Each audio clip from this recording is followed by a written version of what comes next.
Сәлем баршаңызға, менің арнама қош келдіңіздер. Бүгін сіздермен өте дәмді, жұмсақ болып шығатын тары қосылған сметаник пирогын жасайтын боламыз. Алдымызда ораза айы келе жатыр.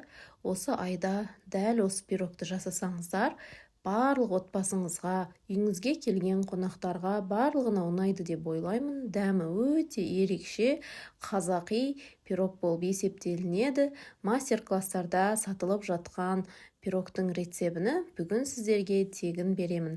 Видеоның соңына дейін қарап, менің арнама тіркеліп, лайк басып, достарыңызбен бөлісіп кетуді ұмытпаңыздар. Қоңыраушаны басып қойсаңыздар, менің арнамдағы барлық жаңа видеоларды, рецепттерді көріп отыратын боласыздар. Ең алдымен тарыны жуып тазалап, үстіне қайнап тұрған ыстық сүтті қойып бұқтырып қоямыз. Сүті тартылып, тары ісіп шығу керек. Енді қамырын дайындап аламыз. Ыдысқа бір жұмыртқаны қантты салып, венчикпен жақсылап араластырып аламыз. Қанты кішкене еріп кетуі керек. Жақсылап, дәл осылай араластырып аламыз. Сосын оның үстіне осындай ерітіп алған, не болмаса бөлме температурасында жұмсап тұрған 72% сары май, не болмаса маргаринді салып аламыз. Тағы да жақсылап араластырамыз. Үстіне ұнды електен өткізіп саламыз. Барлық заттардың мөлшерін видеоның астына жазып қалдыратын боламын. Дәл осы мөлшермен өлшеп жасайтын болсаңыздар, пирогтарыңыз дәл менікіндей болып шығады. Бір шай қасығында қопсытқышты салып, қолымызбен араластырып, жұмсақ қамыр илеп аламыз. Қамырымыз осындай болып шықты. Оны пакетке орап, жарты сағатқа тоңазытқышқа салып қоямыз. Осы арада біз пирогтың салмасын дайындап аламыз. Салмасына кез келген дүкеннің сметана қаймағына 2 жұмыртқаны, қантты, қойылтырылған сүтті саламыз.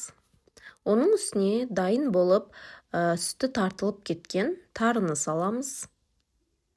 Оның үстіне 2 ас қасығында толтырмай кукурузный крахмал қосамыз. Крахмал бізде міндетті түрде кукурузный болуы керек. Енді осының барлығын венчикпен жақсылап араластырып аламыз. Ешқандай да блендер, миксер қолданудың қажеті жоқ. Дәл осылай венчикпен жақсылап араластырып аламыз. Бір келкі масса дайын болады. Осымен біздің салмамыз дайын, өте оңай жасалынады. Өте тез дайын болады біздің пирогымыз. Осы кезде біздің пешіміз 180 градуста қызып тұрған болуы керек. Салмамыз дайын. Енді формаға біздің тоңазытқышта тұрған қамырымызды алып, қолымызбен жайып аламыз. Қамыр өте жұмсақ, оп-оңай жайылады. Менде форманың диаметрі 26 сантиметр. Сіздер 26, 24, 28 форманы қолдансаңыздар болады. Барлық жерін бір тегіс етіп, бортиктарын шығарып, жайып аламыз.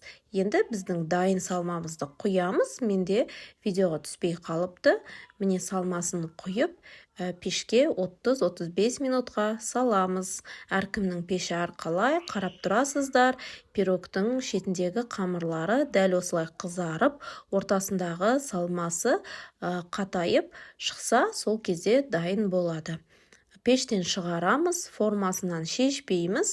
Дәл осы формасында толықтай суытып аламыз. Толық суығаннан кейін барып, формасынан шешеміз, не болмаса, дәл осы формасымен үстінен пакет жауып, тоңазытқышқа 5-6 сағатқа, не болмаса, бір түнге салып қоямыз. Сонда біздің пирогымыздың ортасы қатайып, формасынан да оңай шешіледі. Кескен кезде де бір тегіс болып, оңай кесілетін болады. Мен дәл осы тұрсында формасымен бетін жауып, тоңазытқышқа бір түнге қалдырдым.